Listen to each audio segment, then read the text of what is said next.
Hello students, we have discussed question number 8 in the previous video. अगर आपने पिछला video नहीं देखा है तो डिस्क्रिप्शन में उसका लिंक मिलेगा, आप वहाँ से इसको देख सकते हैं।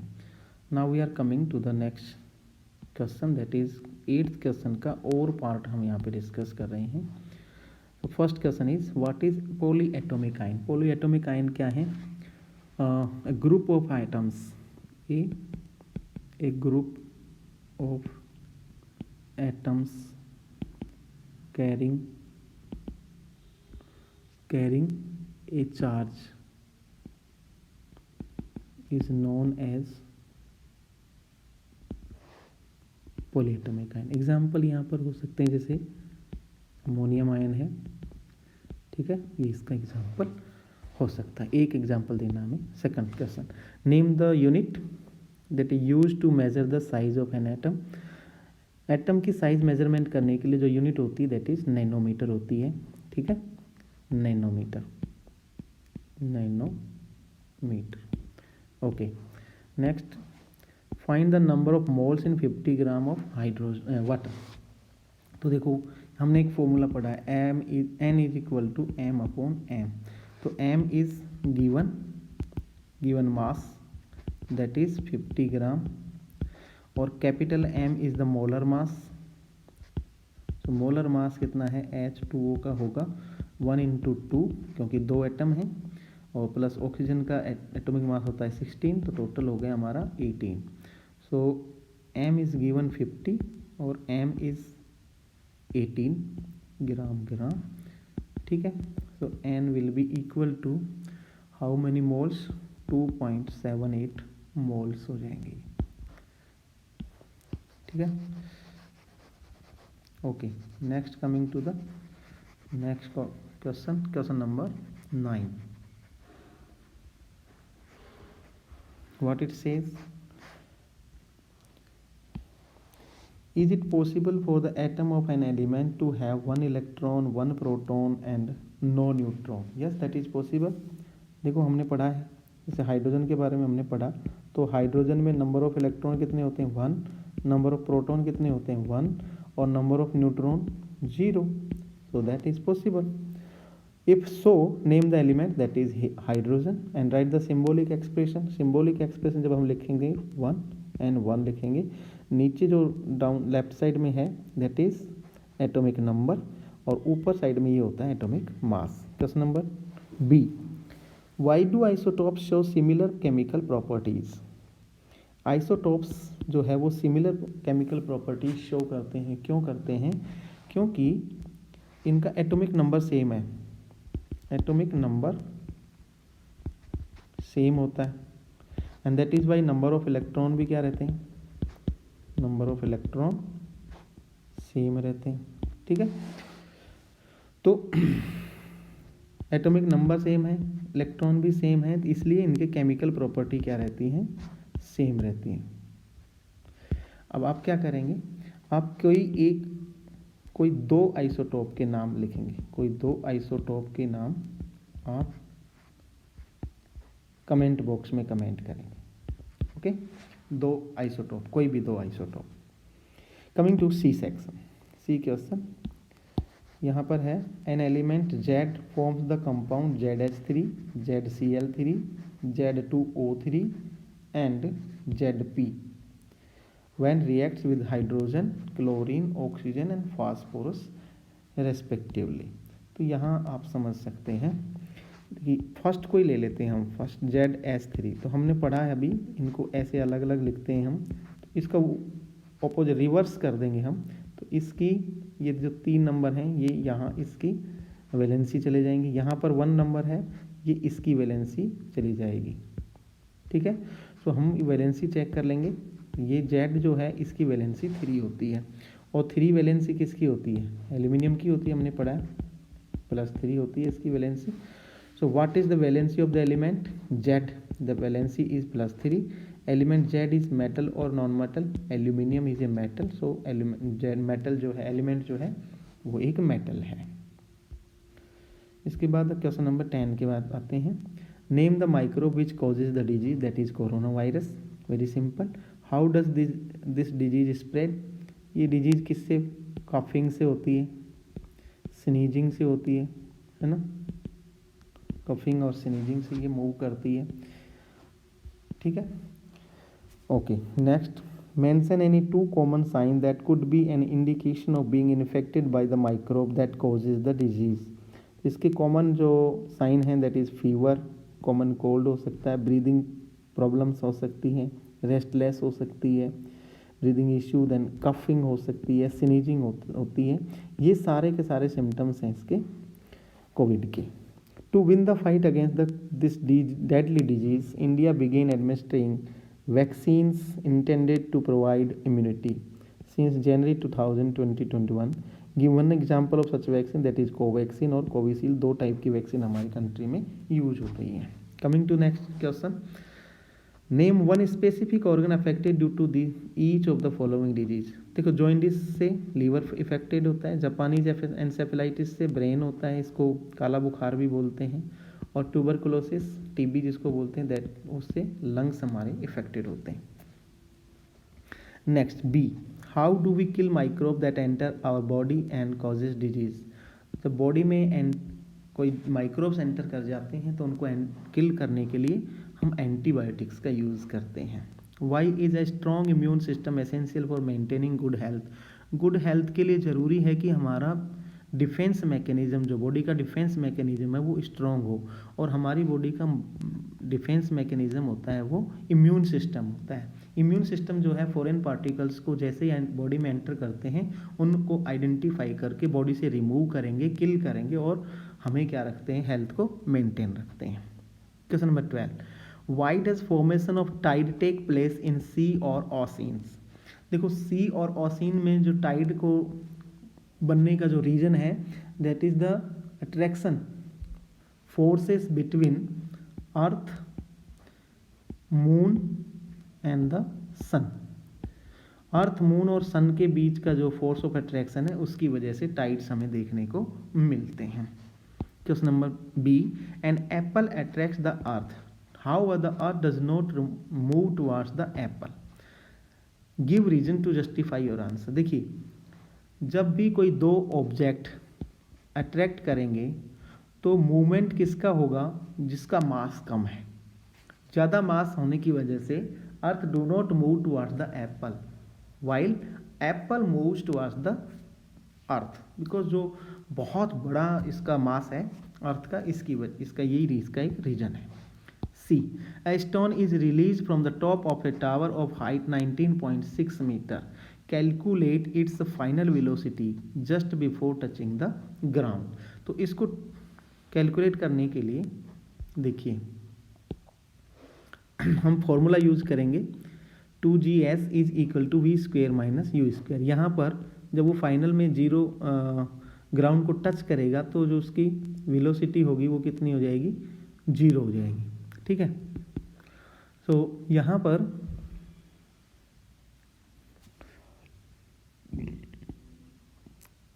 g की वैल्यू है 9.8 और s की वैल्यू गिवन है 19.6 एंड u की वैल्यू कितनी है, 0।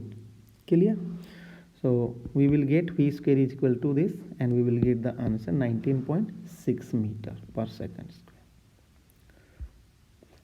कम on, next question number 13. A person holds a bundle of hay over his head for 30 minutes and gets tired. Has he done some work or not?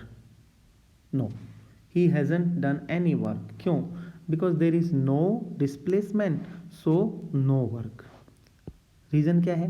अगर work के लिए W is equal to F into s चाहिए तो यहाँ पे force तो उसने लगाया होगा 30 मिनट्स तक, चलो ठीक है, लेकिन there is no displacement, so what will be the work, F into 0, so work will be 0, ठीक है। Okay, then coming to next question, define the power. Power is the rate of doing work. Power क्या है, rate of doing work, इसको हम ऐसे भी लिख सकते हैं और इसको आगे इस तरह से भी डिनोट किया जा सकता है। Coming to question number C, the power of a motor pump is 2 kilowatt, P is equal to 2 kilowatt, P is यहाँ पे गिवन है 2 kilowatt, that is equal to 2000 watt. Okay, how much water can the pump raise per minute, means 1 minute की बात कर रहा है, 1 minute is equal to 1 into 60 means 60 seconds यहाँ पे हो जाएंगे, तो time is 60 second. To a height h और s is given 10 metre and g is also given 10 meter, so we will find the answer like this, P is equal to W upon T, the formula is W will be equal to m into g into h upon T, m हमें find out करना है, g की value 10 है, h की value भी 10 है और time is 60 second, so our mass will be 1200 kilogram. Clear, ये एक सिंपल मैथमेटिकल इक्वेशन है, आप आराम से इसको कर सकते हैं। नेक्स्ट क्वेश्चन नंबर ए, और में इसमें चलते हैं। A battery lights a bulb, right about the energy changes involved in this process. इस प्रोसेस में जो चेंजिंग हो रहे हैं, वेरी सिंपली अगर हम देखें तो बैटरी में केमिकल एनर्जी है, केमिकल एनर्जी को किस में कन्वर्ट किया, इलेक्ट्रिकल एनर्जी में। इलेक्ट्रिकल एनर्जी जब बल्ब में पहुंचती है तो बल्ब में वो कन्वर्ट हो जाती है दो टाइप की एनर्जी में, one is light energy and the second one is heat energy. So हम कह सकते हैं सबसे पहले chemical energy, then it is electrical energy, then it is heat energy and then heat plus light energy. इस तरह से ये कन्वर्ट हो जाती है। बी को देखिए, what is the work done by the force of gravity on satellite moving around the earth. देखिए ये मान लो, sorry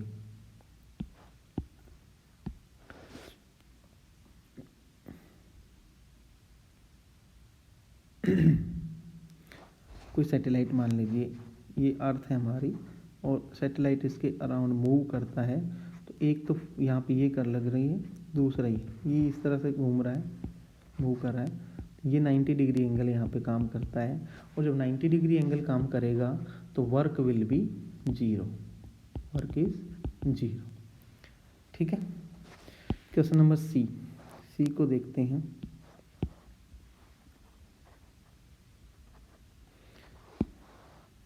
okay, a machine raises a load of 750 newton through a height, ये F इज इक्वल टू इतना, height H is given 16 metre और time T is given 5 seconds. Okay, calculate the power at which the machine works. So P is equal to W upon T, और W को कैसे निकालते हैं हम, F into S upon T से भी निकाल सकते हैं। F is given here 750 newton into displacement 16 metre है और time is given 5 second. So what will be the answer, answer आप इजीली फाइंड कर सकते हैं, है ना।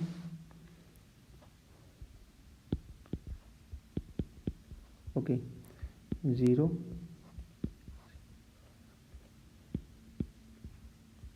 इतना वाट, ये हो जाएगी इसकी पावर।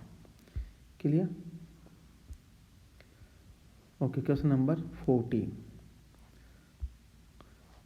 एक पैसेज गया है, ये आप पढ़ लें, इसका स्क्रीनशॉट ले लें, फिर पढ़ें और इसके बाद चलते हैं क्वेश्चन नंबर 1 की तरफ। Thomson propose the model of an atom to be similar to that of a Christmas pudding. Okay. According to the model, write about the location of electron in an atom. तो उन्होंने जो बताया कि ये Christmas pudding की तरह होती है, तो उसमें इलेक्ट्रॉन्स जो हैं बीच बीच में इस तरह से होते हैं, जैसे ड्राई फ्रूट्स की तरह ये इलेक्ट्रॉन्स हैं, और जो ये स्वीट है ये है पॉजिटिव चार्ज वाली, और दोनों क्या होते हैं, इक्वल होते हैं, इनका चार्ज क्या रहता है, इक्वल रहता है इनके ऊपर। क्वेश्चन नंबर बी क्या दे रहा है, name the metal selected by Rutherford to conduct the alpha particle scattering experiment, that metal's name is gold. Gold metal, वहाँ पे गोल्ड फॉइल ली थी हमने। Why did he select this metal, देखो रदरफोर्ड को क्या चाहिए थी, बहुत ज़्यादा थिन, वेरी थिन फॉइल उनको ज़रूरत थी, और सबसे ज़्यादा मैलिएबल मेटल कौन सी है, गोल्ड है, जिसको बहुत ज़्यादा पतली फॉइल में कन्वर्ट किया जा सकता है, इसलिए उन्होंने गोल्ड लिया था। What are the limitations of Rutherford's model of an atom, देखो रदरफोर्ड साहब ने बताया था कि इलेक्ट्रॉन जो है वो न्यूक्लियस के अराउंड मूव करता रहता है, यही पे दिक्कत हो गई। तो बाद के जो साइंटिस्ट आए उन्होंने बताया कि अगर इलेक्ट्रॉन मूव कर रहा है तो वो कंटिन्यूअसली मूव करेगा तो एक एक्सीलरेशन फील करेगा, एक्सीलरेशन फील करेगा तो एक्सीलरेशन फील करने की वजह से एनर्जी का लॉस होगा, लॉस ऑफ एनर्जी होगा, और एनर्जी लॉस होने से एक टाइम ऐसा आएगा कि इस इलेक्ट्रॉन की पूरी एनर्जी खत्म हो जाएगी और ये वापस जाकर इसी न्यूट्रॉन में गिर जाएगा। But that is not happening around, we see that atom is existing. अगर ऐसा होता तो एटम एग्जिस्ट ही नहीं करता, परंतु ऐसा एटम तो एग्जिस्ट कर रहा है। इस बात को रदरफोर्ड साहब क्लियर नहीं कर पाए थे, इसलिए दिस वाज नॉट एक्सेप्टेड। चलो आगे देखते हैं। और में दिया है इनके क्वेश्चन में, और में देखिए, list the postulate of Bohr's model of an atom. Bore के मॉडल की जो पोस्टुलेट्स हैं वो कौन कौन से हैं, तो यहाँ पे हम देखते हैं। मैं लिखूंगा नहीं क्योंकि इसमें टाइम बहुत लग जाएगा, तो आप सुनिए। उन्होंने बताया, he told that only certain special orbits, जिनको डिस्क्रीट ऑर्बिट कहते हैं, are allowed inside an atom. कि एक एटम के अंदर जो ऑर्बिट्स हैं वो सर्टेन ऑर्बिट्स हैं, यानी कि ऐसे नहीं कि दुनिया भर के ऑर्बिट्स हैं, नो, सर्टेन ऑर्बिट्स ही हैं। और जब इलेक्ट्रॉन मूव करता है तो इन सर्टेन जो शेल हैं, जिनको उन्होंने शेल कहा था, ऑर्बिट्स कहा था, उन ऑर्बिट्स में ही मूव करते हैं। इन ऑर्बिट्स का नाम उन्होंने दिया था के, एल, एम और एन। फर्स्ट ऑर्बिट का नाम के, सेकेंड ऑर्बिट का एल, थर्ड ऑर्बिट का नाम एम दिया था, और फोर्थ ऑर्बिट का नाम दिया था उन्होंने एन। ठीक है, तो ये इस तरह से उन्होंने नंबर ऑफ बताए थे। नंबर ऑफ इलेक्ट्रॉन के लिए उन्होंने एक फॉर्मूला दिया, दैट इज कॉल्ड 2n²। इसको हम अगले किसी में डिस्कस करेंगे। ठीक है, ये आप बताएंगे इस फॉर्मूले में एम शेल में नंबर ऑफ इलेक्ट्रॉन कितने होंगे, नंबर ऑफ इलेक्ट्रॉन, ये आप कमेंट करके बताएं। इसमें नंबर ऑफ इलेक्ट्रॉन किसमें, एम शेल में कितने इलेक्ट्रॉन होंगे maximum. Clear? Okay, now coming to the question number 15।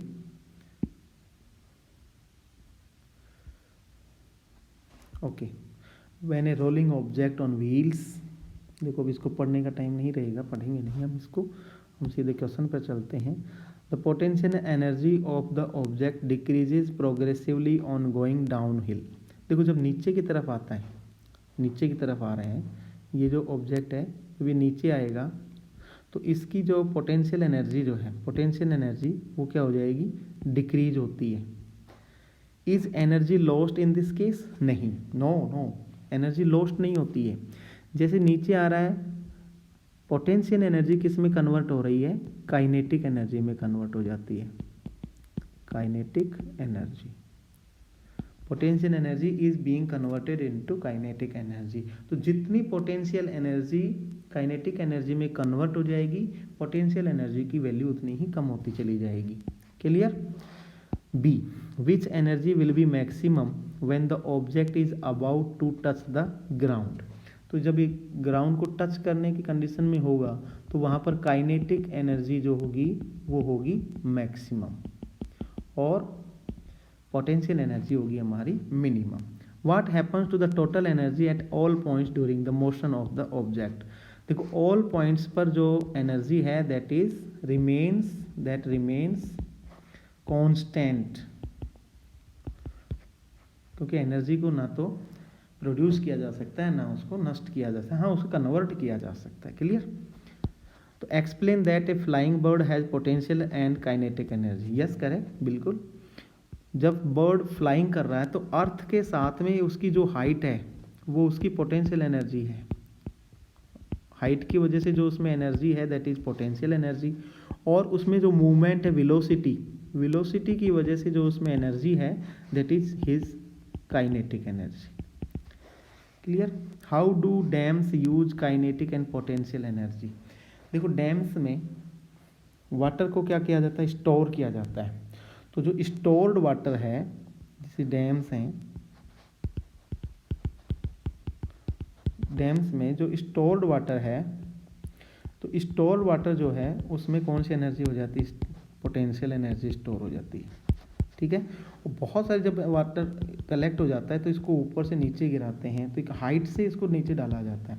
Height से डालने की वजह से इसमें कौन सी एनर्जी आ जाती है, काइनेटिक एनर्जी यहाँ पे आ जाती है। और इस काइनेटिक एनर्जी का यूज करते हुए नीचे जो बड़े बड़े जनरेटर्स होते हैं उनको मूव करवाया जाता है, उनके ब्लेड्स पे इसको डालते हैं, इसकी वजह से आर्मेचर मूव करती है और इलेक्ट्रिसिटी यहाँ पे जनरेट होती है। Okay, this was the model question paper number 1 we have discussed.